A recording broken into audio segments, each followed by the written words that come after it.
brīdī viņam ir iespēja atgriezties drošajā vidē. Un drošā vide ir te atbalsta personāla telpās, kur ir šī te, kā man patīk teikt, skolas mamma, kur visu par to bērnu zina sapratne vispār par to, kur mēs esam un kur mēs ejam.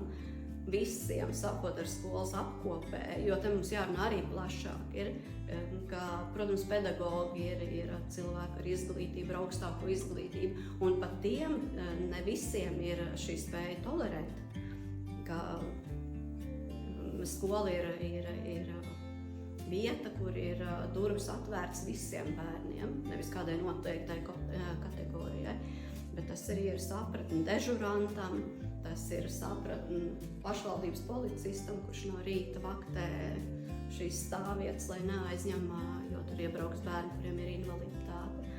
Tas ir par kopgalda personālu, kur zina, ka tieši tas puisīts vienmēr nāk un ēdīs tikai plikus griķus, un varbūt gadīsies, ka viņam izkrīt no rokām šis trauks. Un, jā, tas ir tāds jau kopienas izpratne.